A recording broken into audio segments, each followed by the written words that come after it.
에베소 4장 11절에서 12절 말씀입니다. 다 같이 자리에서 일어나셔서 하나님 말씀을 읽겠습니다. 함께 읽습니다. 그가 어떤 사람은 사도로, 어떤 사람은 선지자로, 어떤 사람은 복음 전하는 자로, 어떤 사람은 목사와 교사로 삼으셨으니 이는 성도를 온전하게 하며 봉사의 일을 하게 하며 그리스도의 몸을 세우려 하심이라. 아멘. 앉으십시오. 죄송합니다. 저는 여러분들 표정이 뜨악하다는 표정으로 10년, 20년씩 이렇게 교사들이 이렇게 수고를 많이 하셨죠. 교회에서는 형편이 되면 그리고 마음 같아선 정말 귀한 선물을 드리고 싶은데 이런 이 형평성 때문에 이렇게 선물을 그냥 이렇게 제약을 뒀습니다. 그런데 교회에서는 그렇게 못 드리더라도 하나님께서 여러분에게 귀한 것을 함께 해줄 줄 믿습니다. 다니엘서 1장을 보면 12장을 보면은요 이런 말이 기록되어 있습니다. 다니엘 12장 3절입니다. 뒤에 후반부를 보면요 많은 사람을 옳은 대로 돌아오게 한 자는 별과 같이 영원토록 빛나리라. 바로 교사 선생님들이 이 일들을 감당한 분들입니다. 그래서 아마 별과 같은 그런 귀한 하나님의 선물이 상급이 있을 줄로 믿습니다. 스승의 주일이니까는요 교사들에게 선생님들에게 이렇게 격려의 설교 그리고 뭐 감사의 설교 그런 설교를 하는 것이 맞을 것 같습니다. 그런데 그런 설교들은 이미 많이 들었기 때문에 오늘은 그런 어떤 격려의 설교보다는 뭐 교사 헌신 예배 같은 그런 말씀을 좀 드릴 수밖에 드리고 싶습니다. 그래서 이렇게 좀 이해를 해주시고요. 그리고 이 자리에는 이제 교사가 아닌 분들이 태반이실 겁니다. 난 교사 아닌데. 근데 여러분 교사라는 말을 이렇게 한자로 보니까 선생이라고 이렇게 표현이 되어 있습니다. 우리가 선생이라는 한자 정도는 다 알지 않습니까? 먼저 태어난 사람. 그러니까 여러분들 모두 다 사실은 선생님입니다. 그러니까 여러분들이 이제 이 가운데 대부분은 자녀들을 키우고 또 이제 뭐 손자 손녀들을 키우는 이제 그런 분들이실 텐데 그러면 우리가 먼저 된 자로서 선생된 자로서 어떻게 이 아이들을 양육할지 그런 것들을 오늘 함께 말씀을 좀 나눴으면 좋겠습니다. 예전에 그 광고 문구에서 나왔던 것 같은데요.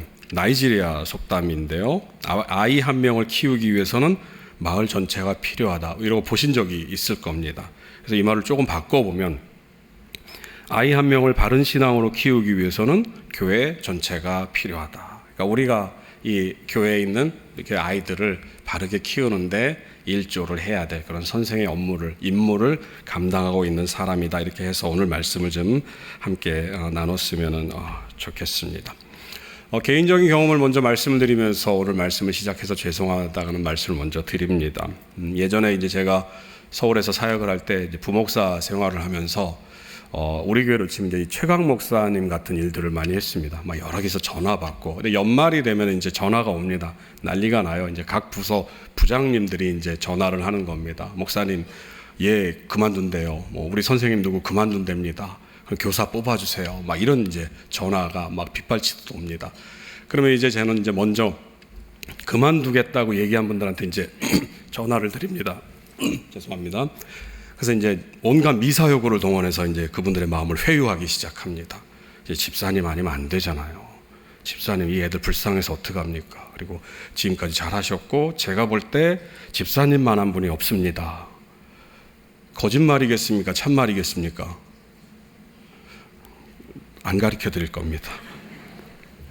그리고 이제 그런 분들의 마음을 돌리고 그 다음에 이제 모자란 분들 어쩔 수 없이 이제 사임하는 분들이 계시기 때문에 모자란 자리를 이제 또 찾아야 됩니다. 그래서 이제 만만한 분들에게 전화를 하죠. 집사님 하셔야죠. 이제 때가 됐습니다. 그 청년들한테 또 전화를 하죠. 야, 너가 해야 돼. 지금 때가 됐어. 뭐 이렇게 해가지고 이제 막 채워 넣습니다. 억지로도 놓고 억지로 붙잡혀 앉히고 뭐 그런 일들을 통해서 이제 연초가 딱 되면은 그래도 어떻게 이제 담임들이 다 선생님들이 배치가 됩니다. 그리고 이제 1년이 또 지나가요. 근데 희한한 거는 그렇게 해서 막 붙잡아 놓고 또 그렇게 해서 끌어다 놓는데 교회가 또 운영이 됩니다. 또 그냥 그렇게 또 교회가 이렇게 흘러가는 그런 것을 이제 보게 됩니다. 부목사에게 감언이설에 속아가지고 자리에 앉은 사람, 부목사에게 가모니설에 속아가지고 자리에 눌러있던 사람, 여러 가지가 있을 겁니다. 그런데 오늘 본문 11절은 부목사가 그 자리를 만들었다, 세웠다라고 얘기를 하지 않습니다. 오늘 본문 11절을 한번 같이 보시기 바랍니다. 제가 읽어드리겠습니다. 그가 어떤 사람은 사도로, 어떤 사람은 선지자로, 어떤 사람은 복음 전하는 자로, 어떤 사람은 목사와 교사로 삼으셨으니. 오늘 본문 11절은 부목사가, 언변이 좋은 부목사가 그런 일을 했다 이렇게 얘기를 하지 않고 그가 했다 이렇게 얘기를 합니다. 그가 삼았다, 그가 세웠다. 오늘 우리가 읽은 본문 속에서 먼저 생각해 보아야 할 것은 삼으셨다라는 말입니다. 우리말로는 뭘 삼았다 이렇게 얘기를 하면은 내 것으로 끌어들였다라는 의미가 강합니다. 내 편 삼았어, 사위 삼았어, 자식 삼았어, 친구 삼았어, 이런 것들입니다. 그래서 내 편으로 끌어들이는 그런 의미가 강합니다. 그래서 그런 의미로 오늘 본문을 보면 그가 어떤 사람을 사도로 만들어서 끌어들였다 이렇게 이제 의미가 전달이 되기 쉽습니다. 그런데 오늘 우리가 읽은 본문에 삼으셨다라고 번역된 헬라어는 디도미라는 말을 씁니다. 그런데 이 디도미라는 말은 준다라는 의미입니다. 내 것으로 가지고 왔다라는 의미가 아니라 준다는 의미입니다. 그리고 좀 더 정확하게 말을 하면 문법적으로 어떤 사람에게 무엇을 준다라는 말입니다. 반드시 그 주는 대상이 있고 그리고 그것을 받는 대상이 있다는 표현이 바로 디도미입니다. 그래서 방금 읽은 이 11절 말씀을 헬라어 의미에 맞게 풀어보면 이렇게 됩니다. 그가 어떤 사람에게 사도를 주셨다. 그가 어떤 사람에게는 선지자를 주셨다. 어떤 사람에게는 복음 전하는 자를 주셨다. 어떤 사람에게는 목사와 교사를 주셨다.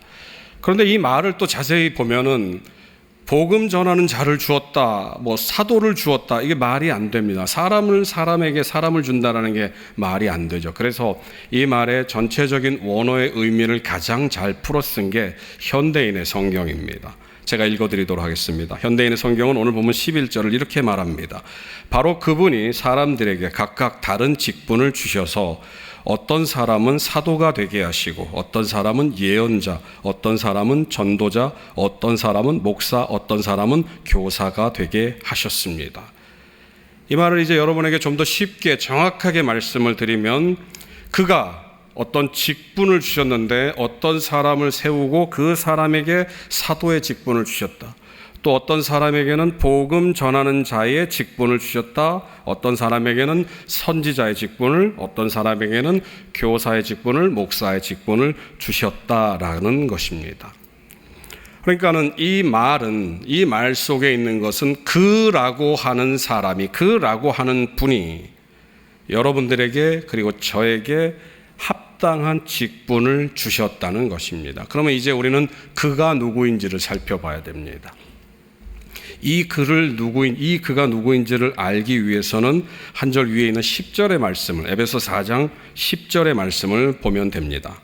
10절 말씀입니다. 제가 읽어드리겠습니다. 내리셨던 그가 곧 모든 하늘 위에 오르신 자니 이는 만물을 충만하게 하려 하심이라. 내려오셨다가 하늘에 오르신 자 누구죠, 여러분? 바로 예수 그리스도입니다. 예수님이 그의 합당한 사람들을 고르셔서 찾아내셔서 그 사람에게 사도의 직분을, 예언자의 직분을, 선지자의 직분을, 교사의 직분을 주셨다고 하는 것입니다.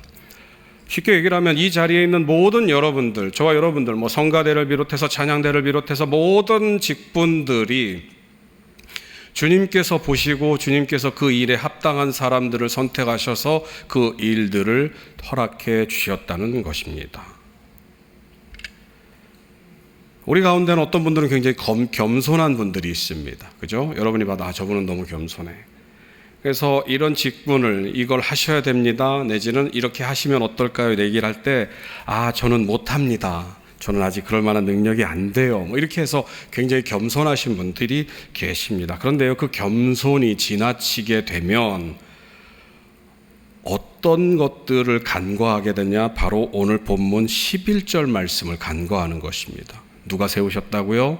그가 세우셨다는 것입니다. 그런데 나는 능력이 안 됩니다. 그러니까 이 일을 할 수 없어요 라고 얘기를 하는 그분들이 10절 말씀을 또 생각해 봐야 됩니다. 오늘 보면 10절은 말씀드린 대로 11절과 10절을 같이 생각하면 주님께서 그 일들을 맡기시고 세우시는데 나는 주님 그 일을 할 수 없습니다. 나는 말하지 못하는 자입니다. 나는 지식도 짧습니다. 나는 능력이 없어요. 그러니까 이 일을 하지 못합니다 라고 얘기를 하는데 주님은 뭐라고 말씀하시느냐? 오늘 본문 10절에서 그 주님에 대해서 얘기를 하는데 이는 만물을 충만하게 하려 하십니다. 다시 말하면 그 그리스도 예수님은 모든 것들을 충만하게 하실 수 있는 능력이 있는 분이라는 것입니다. 그러니까 저와 여러분들이 어떤 직분을 맡게 될 때 나는 그 일을 감당할 수 없는데, 나는 그 일을 할 수 없는데, 나는 능력이 부족한데 라는 마음이 들 수도 있습니다. 그런데 그런 마음을 가지고 있는 사람을 향해서 주님은 뭐라고 말씀하시느냐? 나는 모든 것을 충만하게 할 수 있다고 말씀하십니다. 우리가 지나친 겸손을 우리가 떤다면, 표현이 죄송합니다만, 그 이유는 단 한 가지입니다. 주님께서 채워주시는 그 능력을 믿지 못하기 때문일지도 모른다는 것입니다. 주님께서 저와 여러분들을 교사로서 감당할 수 있도록, 목사로서, 성가대로서, 찬양대로서, 아니면 안내로서 교회 모든 직분들을 감당할 수 있도록 하신 이유는 여러분들이 그 일들을 충만히 감당할 수 있기 때문이 아니라, 비록 부족하지만 내가 그들을 충만케 하면, 주님의 충만하신 능력이 함께 한다면 그 일을 감당할 수 있기 때문에 주님께서 그 일을 맡겨주셨다는 것입니다. 그러면 교사된 자로서, 아니면 교회의 어떤 봉사하는 직분자로서 저와 여러분들은 그럼 어떤 마음을 가지고 있어야 하는가, 어떤 목적을 가지고 있어야 하는가? 특별히 스승의 주일이기 때문에 교사된 자로서 저와 여러분들은 어떤 마음을 가져야 하는가? 이 자리에 계신 분들은 교사가 아니죠. 근데 말씀드린 대로 우리는 모두 다 선생입니다. 그리고 이 교회의 아이들을 바른 길로 이끌기 위해서는 우리 모두 다 선생된 자로서 마음가짐을 가져야 합니다. 그러면은 저와 여러분들이 선생된 자로서 과연 하나님께서 맡겨주신 이 직분을 감당하고자 하는 이유가 무엇일까? 하나님께서 왜, 주님께서 저와 여러분들에게 이 직분을 맡기셨을까? 그 해답이 오늘 본문 12절에 기록이 되어 있습니다. 같이 한번 읽어보도록 하겠습니다. 함께 읽습니다. 이는 성도를 온전하게 하여 봉사의 일을 하게 하며 그리스도의 몸을 세우려 하심이라. 성도라고 표시가 되어 있는데, 기록이 되어 있는데요, 이 말을 아이들로 한번 바꿔서 읽어봤으면 좋겠습니다. 이는 아이들로 바꿔서, 왜냐하면 저와 여러분들이 교사의 자리에 있기 때문입니다. 자, 아이들로 바꿔서 한번 다시 읽어보겠습니다. 시작. 이는 아이들을 온전하게 하여 봉사의 일을 하게 하며 그리스도의 몸을 세우려 하심이라. 오늘 보면 12절은 말합니다. 이 아이들을 온전하게 하는 것이 너희들을 교사로 세운 이유이다 라고 말하고 있습니다. 온전하게 만들어서 어떤 일들을 하도록 만드는 것입니다. 오늘 보면 12절에서 온전하게 라고 번역된 헬라어는요, 카타르티스모스라는 말을 씁니다. 좀 어렵죠? 이렇게 그냥. 근데 이 말의 의미는요, 딱 들어맞는다는 의미입니다. 그런데 딱 들어맞는 게 어떻게 딱 들어맞냐면요, 원래 이렇게 모양을 갖추고 있었는데 이게 깨지든지 아니면 부러지든지 해서 분리가 됐습니다. 그런데 이 분리된 거를 다시 원상태로 딱 맞춰서 들어맞게 하는 게 이제 바로 방금 말씀드린 온전케 한다라는 그런 의미입니다. 쉽게 예를 들면 팔이 부러졌을 때 이 팔을 부러진 채로 그대로 놔두면 그냥 어긋난 대로 붙어버립니다. 그래서 이 팔을 정상으로 돌리기 위해서는 의사를 통해서 고통스러운 이런 어떤 그 접합 과정을 거친 다음에 이 뼈를 제자리에다 갖다 붙여야 됩니다. 이게 바로 오늘 본문이 말하고 있는 온전하게 한다는 그런 의미입니다. 다시 말하면 이 세상 가운데서 이 아이들이 어렸을 때는 착하고 예쁘게 순진하게 잘 자랍니다. 그런데 시간이 지나면서 이 아이들이 여러분이 기대하는 모습과 다르게 변모해 가는 것을 보게 됩니다. 내가 원하지 않았는데 어느 날부터 이 아이들이 거짓말을 스스럼 없이 하기 시작합니다. 단 한 번도 가르쳐 준 적이 없는데 이 아이들이 거짓말을 해요. 욕을 하기 시작합니다. 너무 그냥 단순한 예일 것 같습니다만 여러분 그 모습들, 여러분의 자녀들에게서 여러분이 순간적으로 깜짝깜짝 놀라는 모습들, 여러분이 전혀 예상하지도 않았고 원하지도 않았던 그런 모습들을 발견할 때가 있습니다. 예전에 여러분의 품 안에서 이 아이들이 믿음 안에서 바른 생활, 바른 삶으로 그리고 바른 모습으로 자라던 아이들이 어느 순간부터 전혀 예상하지 못한 모습을 드러내기 시작합니다. 그 이유가 무엇이겠습니까, 여러분? 그 아이들이 세상의 영향을 받기 때문입니다.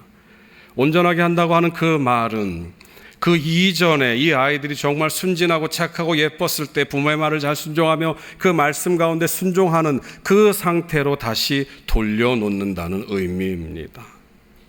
세상의 것들을 다 막아내고 세상의 것들을 다 무시하고 그리고 그 세상의 것들에 영향을 받지 않는 그 상태로 돌려놓는, 그게 바로 이 온전하게 한다라는 의미입니다. 그러면은 여러분들 이 온전하게 하는 방법을 우리가 알아야 됩니다. 그 방법이 무엇일까? 우리가 읽은 이 11절 말씀은 우리가 이미 알고 있는 대로 사도들을 비롯해서 온갖 직분자들을 세웠다고 하는 그런 말씀입니다. 그리고 그 모든 직분들이, 그 모든 그런 자리들이 성도를 온전하게 하는 일에 쓰여진다고, 그런 목적을 가지고 있다고 말씀을 드렸습니다. 그렇다면은 그 직분들 가운데서 어떤 하나를 좀 유심히 살펴보면 온전하게 하는 방법을 발견할 수가 있습니다. 그 대상이 누구냐? 바로 사도들입니다. 오늘 본문에서 사도들이, 그가 어떤 사람을 사도로 세웠다. 그럼 그 사도들이 어떤 모습을 보였을까를 생각해 보면 우리가 아이들을 온전하게 할 수 있는 그 방법을 발견할 수가 있습니다. 사도행전 6장에 보면은 사도들이 7 집사를 세우는 장면이 기록이 되어 있습니다. 일들이 너무 많아지니까 이제 사도들이 그 온전한 그런 사역을 감당할 수가 없게 됩니다. 그래서 믿음에 신실한 사람들에게 존경받는 집사 7명을 세웁니다. 그리고 그 이후에 사도들이 한 가지 일에 전념하겠다고 얘기를 합니다. 이제 모든 행정적인 일들은 7 집사에게 다 맡기고 우리 사도들은 이제 오로지 하나의 일을 하겠습니다 라고 얘기를 하는데, 그것이 무엇이냐? 사도행전 6장 4절입니다. 우리는 오로지 기도하는 일과 말씀 사역에 힘쓰리라 하니, 다시 말하면 기도와 말씀을 통해서 성도를 온전하게 하는 일, 성도를 바른 곳으로 돌아오게 하는 일, 성도가 있어야 할 곳에 있도록 하는 일을 우리가 하겠다라고 얘기를 하고 있는 것입니다. 그러면 이 말을 저와 여러분들, 선생된, 교사된 저와 여러분들에게로 그대로 돌리면, 저와 여러분들이 아이들을 온전하게 하기 위해서는, 이 아이들이 바른 길로 가도록 하기 위해서는, 이 아이들이 있어야 할 자리로 다시 돌아와서 그 자리에 머물도록 하기 위해서는 기도와 말씀밖에 없다는 것을 우리에게 얘기를 하고 있습니다. 사랑하는 성도 여러분, 자신이 맡고 있는 아이를 위해서, 자신이 키우고 있는 자녀를 위해서 기도하지 않는 부모가, 기도하지 않는 선생님이 바른 선생님이라고 할 수가 있겠습니까? 대답은 너무 자명할 겁니다. 하나님의 말씀으로 양육하는 것이 이 시대의 자녀들을 위한 최고의 선물임을 알고 있는 교사가, 알고 있는 부모가 그 아이들에게 성경 말씀을 가르쳐 주기 위해서 노력하지 않는다면 그 사람이 제대로 된 교사겠습니까? 제 경험을 또 말씀드려서 죄송한데요, 제가 자랐던 모교회는 장로님이 계십니다. 교사를 근속을 아마 한 40년을 하셨을 거예요. 결혼하기 전부터 교사를 하셨다고 그러니까는요. 근데 이 장로로서 교사로, 그러니까 평교사로 수십 년을 봉사하셨다가 이제 은퇴를 하셨습니다. 여러분 아시는 분은 아시겠지만 그 주일학교 공과는 순환식 공과입니다. 그러니까 계속 똑같은 내용들이 반복이 돼요. 매년 똑같습니다. 그러니까 같은 학년을 맡게 되면은 한번 잘 준비하면 더 이상 준비를 안 해도 될 정도로 내용이 바뀌지를 않습니다. 그런데 이 장로님 공과책은요, 매년 새 학기가 돼서 새로운 공과책을 받으면 한 일주일 지나면은 그 모든 공과책에 빽빽하게 메모가 되어 있습니다. 밤새도록 그 말씀들을 일주일 전부터 준비를 하시는 거예요. 그리고 토요일이 되면요, 저녁이 되면 저녁 식사를 하시고 잠깐 주무십니다. 그리고 나서 만사를 제쳐두고 산기도를 가십니다. 산에 가셔서 밤새도록 기도하시다가 5시 정도에 이제 집으로 돌아오십니다. 그리고 나서 그 이후에 이제 저녁 이제 교회 갈 준비를 하신 뒤에는 그 아이들한테 이제 전화를 하는 겁니다. 누구야, 너 지난주에 안 왔으니까 이번 주에 교회 와야지. 막 이렇게 교회 전화를 하는 겁니다. 제 친구들은 그 장로님 반이었던 친구들이 많이 있습니다. 그래서 뭐 자주 모이진 않지만 가끔 만나면 그 장로님 얘기를 지금도 합니다. 저도 좀 안타깝지만 저는 그 장로님 밑에서 한 번도 이렇게 배워본 적이 없었어요. 이제 친구 중에 한 명은 그 장로님 가르쳐서 자기 영적 아버지라고. 그래서 그 장로님 아들이 같이 안 사는데도 그 친구는 저기 연말 뭐 연시되고 이렇게 명절 되면 그 장로님 댁을 찾아갑니다. 아들도 안 찾아가는 집을 걔가 찾아가요. 제가 그분이 저희 교사 선생님을 한 적이 한 번도 없다고 말씀을 드렸는데 그 이유가 그분이 저희 아버지이기 때문입니다. 말씀드린 대로 저는 사역 때문에 못 찾아뵈요. 그럴 때가 많이 있습니다. 그런데 그놈은 저희 아버지를 찾아뵙고 인사를 드립니다.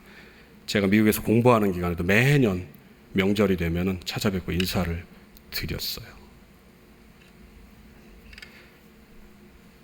바울 사도는 저와 여러분들에게 어른으로서, 교사로서, 선생으로서 이 일들을 감당해야 된다고 말을 합니다. 그리고 그렇게 해서 온전하게 이 아이들이 만들어지면 어떻게 되느냐. 오늘 본문 12절에 이 아이들이 어떻게 됩니까? 12절 한번 보시기 바랍니다. 이는 성도를, 아이를 온전하게 하여, 그 다음에 뭐라고 얘기합니까? 봉사의 일을 한다. 이렇게 말을 하고 있습니다. 온전하게 된 사람은 섬길 수밖에 없습니다. 왜냐하면 그것이 온전하게 된 사람이 할 수밖에 없는 일이기 때문입니다. 흔히 교육을 일컬어서 백년지 대계라고 말을 합니다. 교육이 국가와 사회 발전의 이런 근본 초석이 되기 때문에 교육을 계획하기 위해서는 100년 동안의 어떤 그런 계획을, 그 100년의 기간을 두고 계획해서 준비해야 된다. 이렇게 얘기를 합니다. 그런데 오늘날의 교육이 여러분 그 일들을 감당할 수 있습니까? 예전에 여러분 스카이캐슬이라는 드라마가 유행이었습니다. 여러분 보신 분들 계시죠? 네, 저는 이제 보지는 않았는데요. 그게 어떤 내용인지는 알고 있습니다. 어떤 주제를 다루고 있는지. 그래서 제가 이제 어제 설교를 이렇게 좀 마무리하면서 이 예화를 찾으면서 스카이캐슬 명대사 이걸 이제 좀 검색을 해봤습니다. 그랬더니 이제 있더라고요. 이게 아마 거기서 나왔던 그 코디네이터라고 하나요? 그 여자분이 했던 건데, 이게 이렇게 해야 되죠. 제 아무리 잘라 뭐 이렇게 얘기를 해야 되는데 그거는 힘들 것 같고요. 자, 이 내용을 그냥 들어주십시오. 제 아무리 잘났다고 떠드는 것들도 다 우리 밑에 있어. 자식을 우리한테 맡기면 그들의 영혼도 우리 손아귀에 있거든. 그들을 웃게 할 수도 울게 할 수도 심지어 지옥불에 쳐넣을 수도 있지. 제 자식을 남들보다 더 뛰어나게 만들고픈 부모들의 욕망이 있는 한 입시 결과만 좋으면 그 어떤 책임도 질 필요가 없어.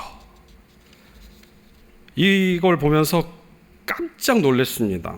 제 자식을 남들보다 더 뛰어나게 만들고픈 부모들의 욕망이 있는 한, 어쩌면 이 자리에 서 있는 저도, 그리고 이 자리에서 여러분들 학생들, 자녀들을 두고 있는 여러분들도 그런 마음이 있을지도 모르겠습니다. 그리고 교회 안에서 드려지는 많은 기도의 내용들도 하나님 믿음 가운데서 이 아이들이 머리가 될지언정 꼬리가 되게 하지 말고, 뭐 이런 기도들 우리가 많이 하지 않습니까?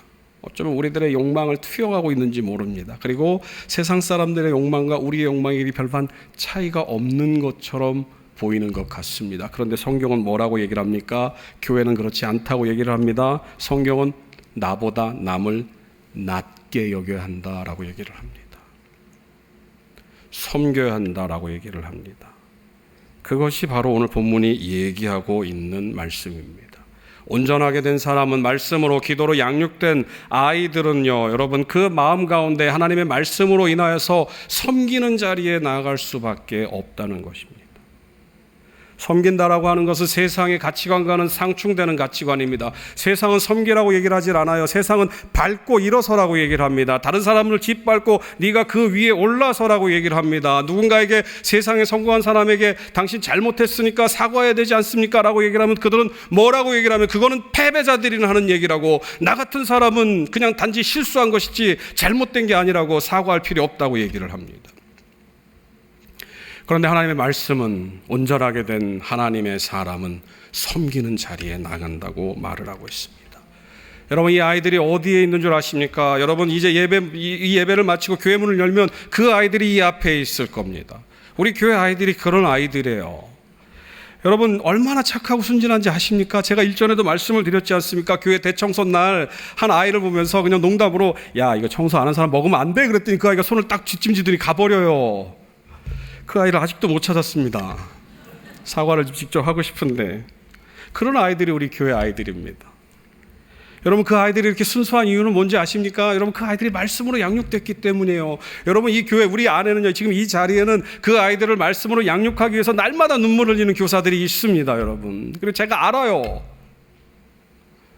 20년, 30년 가까이를 그 일 하나를 하면서 그 아이들을 말씀으로 양육하기 위해서. 지난 토요일에는요, 어떤 권사님이 찾아오셨습니다. 아이를 데리고요. 목사님, 우리 아이예요. 근데 제가 그 권사님 얼굴을 보는데 여러분, 그냥 그 아이를 향한 그냥 여러분 그 표현이죠. 꿀이 뚝뚝 떨어지는 겁니다. 그 아이를 향해서. 남입니다. 남이에요. 근데 그 아이를 위해서. 그 일들을 교사들이 감당하고 있고 그 일들을 저와 여러분들이 감당해야 한다는 것입니다. 그러면은 그렇게 자란 양육된 아이들이 그렇게 자라서 그럼 어떻게 해야 될까? 주님은 그 아이들이 어떤 모습까지로 자라도록 원하실까? 오늘 본문 12절 마지막에 이렇게 말을 하고 있습니다. 그리스도의 몸을 세우려 하심이라. 주님께서 원하시는 것은 이 아이들이 온전하게 자라서 봉사의 일을 하면서 더 나아가서 그 봉사의 일들의 완성인 그리스도의 몸을 세우도록 하는 데까지 자라기를 원하시는 것입니다. 그리스도의 몸이 뭡니까, 여러분? 그 그리스도의 몸은 교회의 몸이라고, 교회가 그리스도의 몸이라고 얘기를 합니다. 이 아이들이 자라게 되면, 온전하게 자라게 되면요, 이 아이들은 섬기게 되어 있습니다. 그리고 이 섬기는 아이들이 보여지는 그 결과들은 바로 그리스도의 몸인 교회가 든든히 가게 된다는 것입니다. 여러분, 지금은 밖에 나가서 문을 열고 나가면은 이 아이들이 막 천방지축 까불면서 돌아다닙니다. 그런데 여러분, 머지않아 불과 얼마 안 돼서 그 아이들이 이제 이 자리에 있을지도 모릅니다. 그 아이들이 이 자리에서 하나님께 기도를 할지도 모릅니다. 그 아이들이 이 자리에 나와서 하나님께 찬양을 드릴지도 모릅니다. 그리고 그 아이들 중에 누군가는 이 자리에 서서 하나님의 말씀을 전할지도 모릅니다. 여러분, 기대가 되지 않습니까? 그 아이들이 어떻게 변할지 기대가 되지 않습니까? 주일 사역이 끝나면은요, 저는 그 아이들을 구경하다 갑니다. 아이들이 노는 것을 보다가요. 가만히 앉아가지고 보다 갑니다. 근데 단순히 그냥 보고 끝나는 것이 아니라 그 아이들을 위해서 꼭 마음 가운데 기도를 합니다. 하나님, 이 아이들 우리 교회의 보배입니다. 하나님, 이 아이들이 말씀 가운데 잘 양육되게 하셔서 정말 이 아이들이 말씀으로 잘 성장해서 이 시대를 이끌어가는 그리스도인의 일꾼이 되게 해주십시오. 그래서 이 아이들을 통해서 우리 몸된 전주 온누리교회가 정말 하나님의 나라로 그리스도의 몸으로 우뚝 서갈 수 있도록 하나님 복 내려주십시오. 전 날마다 그 아이들을 보면서 기도를 합니다. 사랑하는 성도 여러분, 교사들은 바로 그러한 사람들입니다. 여러분들이 진심을 다해서 말씀을 연구하고 진심을 다해서 그 생명들을 위해서 기도하면 그 아이들은 변하게 되어 있습니다. 그 아이들은 온전하게 되어 있습니다. 왜요? 말씀이 그런 역할을 하기 때문입니다. 기도가 그런 일들을 하기 때문입니다. 그래서 그 아이들이 온전하게 되면 이제 그 아이들은 어느 순간부터 섬기는 일에 그 모습을 드러낼 것입니다. 그리고 그런 섬기는 아이들이, 섬기는 사람들이, 섬기는 제자들이 많아지게 되면 그들의 섬김을 통해서 몸된 교회가 계속해서 주님의 몸으로서 올바르게 서감을 우리는 기대해야 하는 것입니다. 한 가지만 더 말씀드리고 말씀을 마치겠습니다. 가가와 도요이코라고 하는 일본 목사님이 계십니다. 20세기에 일본의 성자라고 칭송을 받던 분입니다. 이분은 유력 정치인의 사생아입니다. 그래서 이제 온갖 고난을 받다가 이제 결국은 이제 목사가 되셨습니다. 그런데 이분이 그 가난한 빈민들, 그 도쿄의 그 전쟁의 폐허 속에서 그 도쿄에서 이렇게 가난한 집 없는 그런 홈리스들을 위해서 사역을 하는데요. 이 가난한 사람들이 이제 저도 그 책에서 이제 알게 된 건데, 가난한 사람들이 제일 무서워하는 게 그 당시에 일본의 빈민들이 제일 힘들어하는 병이 변비였다고 합니다. 변비로 죽었대요, 사람이. 그 이유가 뭐냐면 먹을 게 없으니까 이 장 활동이 활발해지지 않는 겁니다. 그러니까 그냥 장 활동이 이렇게 느려지는데 배는 고프니까 먹을 건 먹는 겁니다. 그러니까 이게 계속 쌓이는 겁니다. 계속해서 쌓여요. 그래서 나중에 이제 그 장을 이제 그 돌덩이처럼 이 변비가 돼가지고 그걸 막고 있는 겁니다. 그러니까 막 몸부림치고 괴로워하다가 죽는답니다. 그 독 때문에. 뭐 어떤 치료할 방법이 없습니다. 그래서 이 가가와 도요이코 목사님이 그걸 꼬챙이로 이제 파내는 겁니다. 변비를요. 돌덩이처럼 딱딱하게 굳어 있는데. 근데 그게 안 되죠. 그러니까 이분이 어떻게 했느냐. 유일하게 그 변비를 녹일 수 있는 게 사람 침이랍니다. 그래서 그 변을 핥는 겁니다. 핥아서 그걸 끄집어냈다고요. 여러분 홈리스들을 만나보신 적이 있는지 모르겠는데 가까이 가기가 힘들 정도입니다. 냄새가 나요. 냄새가 어떤 냄새가 그냥 시궁창 냄새 같은 그런 냄새가 납니다. 지나가면 바로 알 수가 있어요. 그 냄새 때문에 마음은 가까이 가서 이렇게 안아주고 싶은데 가까이 갈 수가 없는 겁니다. 그런데 그런 사람의 항문을 자기 혀로 핥는 겁니다. 사람들이 물어봅니다. 가가와 도요이코 목사님, 도대체 어떻게 이런 일을 하실 수가 있습니까? 그랬더니 이분이 얘기를 합니다. 나는 내 선생님께 배운 그대로 합니다. 그럼 이 가가와 도요이코 목사를 가리킨 선생님은 누군가? 나가노라고 하는 젊은 목사님이었습니다. 가나사와 지방이라고 하는 그런 지역에서 목회를 처음 시작했습니다. 5년 동안 성도가 단 한 명도 들어오지를 않는 거예요. 그런데 어느 날 웬 젊은 청년이 들어옵니다. 그리고 그 청년이 5년 만에 새로운 성도가 왔으니 얼마나 반갑습니까? 그래서 그 청년과 같이 밥을 먹습니다. 그런데 밥을 먹는데 이 청년이 피를 토합니다. 밥상 앞에서. 폐결핵에 걸린 환자인 겁니다. 이 나가노 목사님이 그 상을 다 치우고 피토한 것들을 다 닦은 다음에 다시 밥상을 차려서 그 사람과 같이 밥을 먹습니다. 그 청년이 누구였냐? 바로 가가와 도요이코입니다. 나가노 목사님 일평생 동안 가가와 도요이코 목사 한 명을 배출했습니다. 성도는 한 명이에요. 그리고 일평생 동안 가족과 목회하다가 그냥 돌아가셨습니다. 그런데 이 가가와 도요이코 목사님이 그 일들을 통해서 발견한 것은 무엇이냐? 바로 그리스도의 사랑이었던 것입니다. 그 이전에도 신학교 학생이었습니다. 그런데 폐결핵에 걸린 이유가 가난한 사람들을 도우면서 그들과 함께 지내다가 그들에게서 결핵을 옮긴 겁니다. 그랬더니 신학교에서도 이 가가와 도요이코를 쫓아냅니다. 폐결핵을 옮길 수 있으니까. 하나님을 연구하는 학교가, 하나님을 증거하는 학교가 나를 쫓아냈구나. 그럼 나는 도대체 어디로 가냐 하면서 그냥 죽을 결심을 했습니다. 그런데 누군가가 얘기를 합니다. 가나사와 지방에 가면 너가 찾고 있는 선생님이 있을지도 몰라. 근데 그게 바로 나가노 목사였다는 것입니다. 사랑하는 성도 여러분, 저와 여러분들에게는 어떤 선생님이 있습니까? 앞서 말씀드린 대로 저희 아버님을 말씀드렸습니다. 제 친구들은 저희 아버님을 영적 아버지라고 얘기를 하면서 그분을 지금까지도 얘기를 합니다. 여러분들이 그런 사람이 될 수 있을지 없을지는 잘 모르겠습니다. 그러나 분명한 사실은 오늘 우리가 읽은 말씀 속에서 단 한 분이 저와 여러분들에게 그 자리를 허락하셨다고 말하고 있습니다. 그리고 그분은 뭐라고 얘기를 합니까? 우리를 그 능력을 감당할 수 있도록 만들어 주신다고 얘기를 합니다. 그분이 누굽니까? 바로 예수 그리스도입니다. 우리가 잘 알고 있는 대로 예수님께서는 선생님이 되셔서 제자들의 발을 씻어 주셨습니다. 요한복음 13장 말씀입니다. 요한복음 13장 12절에서 14절까지 말씀입니다. 함께 우리 같이 읽었으면 좋겠습니다. 그들의 발을 씻으신 후에 옷을 입으시고 다시 앉아 그들에게 이르시되 내가 너희에게 행한 것을 너희가 아느냐? 너희가 나를 선생이라 또는 주라 하니 너희 말이 옳도다. 내가 그러하다. 내가 주와 선생이 되어 너희 발을 씻었으니 너희도 서로 발을 씻어주는 것이 옳으니라.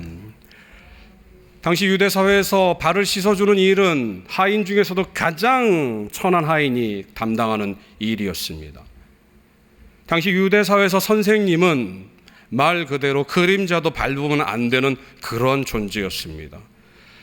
하늘 높은 존재가 바닥까지 있는 존재가 하는 일을 감당했습니다. 그러면서 주님이 뭐라고 말씀하십니까? 내가 이렇게 했으니 너희도 이렇게 해라.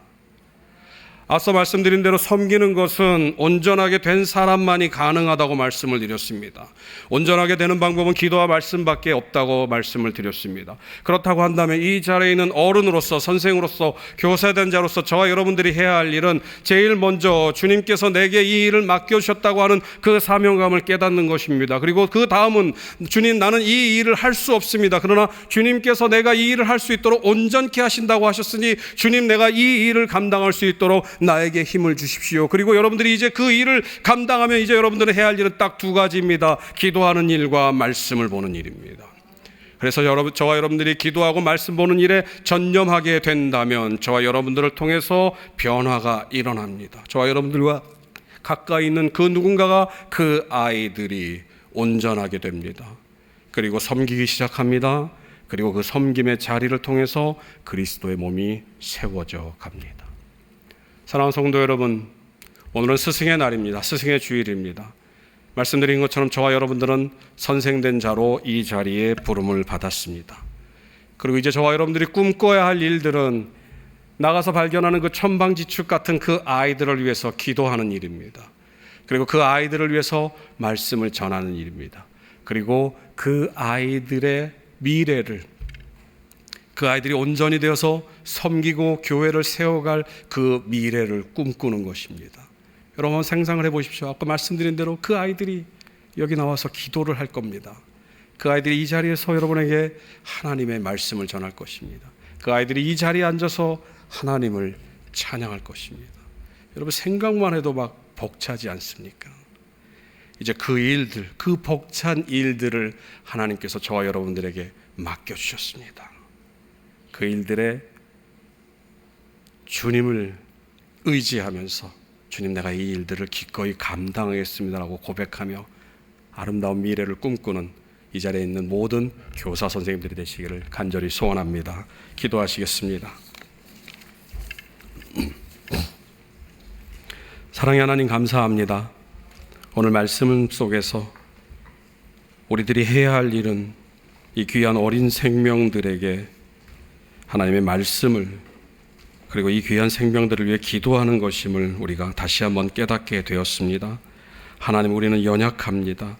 교사의 직분을 감당할 수도 없고 부모의 직분을 감당하기도 더더욱 힘이 듭니다. 벅찹니다. 그러나 하나님, 오늘 말씀 속에서 주님께서 모든 것을 온전케 하신다고, 완성시킨다고 하셨으니 하나님, 부족한 우리들과 함께 하셔서 우리의 부족한 부분들을 채워주시옵소서.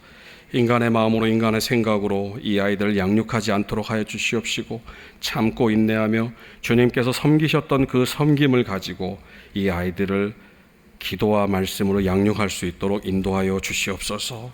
하나님, 그리하여서 정말 이 아이들이 이 몸된 교회를 세워가는 그 미래를 꿈꾸게 하여 주시옵소서. 이 아이들이 이 몸된 교회를 세워가며 하나님, 그리스도의 몸을 아름답게 세워가는 그 아름다움을 꿈꾸게 하여 주시옵소서. 머지않은 때에 정말 그런 일들이 우리 가운데 펼쳐지기를 원합니다. 하나님, 그 일을 위해서 우리를 불러주셨사오니 하나님의 말씀 앞에 온전히 엎드리고 그 미래를 꿈꾸며 내 한 몸을 갈아 넣어서 이 아이들을 잘 양육할 수 있도록 인도하여 주옵소서. 감사드리며 이 모든 말씀 예수님 이름으로 기도합니다. 아멘. 이제는 우리 주 예수 그리스도의 은혜와 하나님 아버지의 크신 사랑과 성령님의 감동, 감화, 충만하심이 교세된 자로서 어린 생명들을 위해서 주님께서 맡긴 사명을 감당하기로 다짐하는 우리 모두에게 이제로부터 영원토록 함께 있을지이다. 아멘.